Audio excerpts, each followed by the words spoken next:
Akhir-akhir ini tuh banyak banget guys ya, yang dimana ngebahas tentang uang palsu. Tentunya tanpa lu sadarin, sekarang uang palsu itu lagi beredar banyak banget di masyarakat. Mau itu di pasar, di swalayan, dan juga di warung-warung yang kecil atau enggak ya pedagang-pedagang UMKM. Tentunya mereka itu targetnya itu untuk kaum miskin yang dimana gampang dikibulin atau gampang dibohongin. Karena kalau misalnya mereka ke Indomaret, Alfamaret, pastinya ada pengecekan tuh.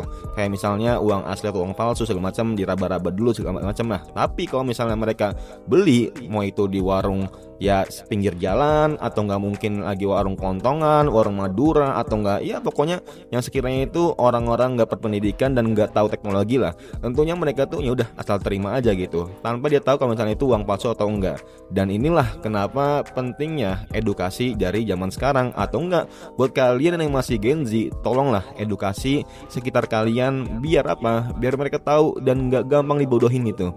Dan kenapa banyaknya uang palsu ini beredar di masyarakat?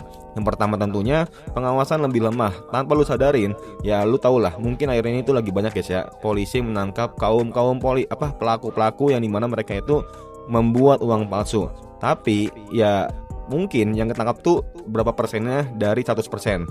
Dan inilah kenapa balik lagi ke kita semua, ke penjual, ke masyarakat, ke pembisnis, kalau misalnya pentingnya untuk mengedukasi orang-orang yang nggak paham tentang perbedaan antara uang palsu dan uang asli.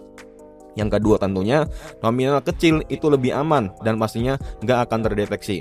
Ya paling kalau misalnya lu ke Alfamart, Indomaret, lebih sering kecekan itu kalau misalnya 50.000 atau 100.000. Tapi jarang banget kalau misalnya 20.000, 10.000, 5.000. Dan inilah mereka itu memainkan di pola-pola seperti ini guys ya. Yang ketiga tentunya kurangnya soalnya edukasi dari finansial. Nah ini yang gue bilang dari awal, karena orang-orang tuh nggak tahu gitu. Kurangnya ya tersebar dengan luas dah akan adanya perbedaan antara uang asli dan uang palsu. Yang keempat tentunya pelaku mencari target yang sekiranya itu nggak bikin ribet atau nggak bikin ribut.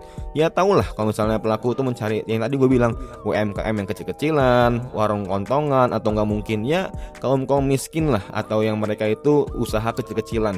Dan inilah yang sangat parah banget, sangat jahat banget orang-orang guys ya, yang mereka tuh dengan memanfaatkan orang-orang seperti itu untuk menipu. Gila ya bre, dengan berbuat manis nggak usah kembali ya bu ya. Nah padahal mah itu uang palsu ya.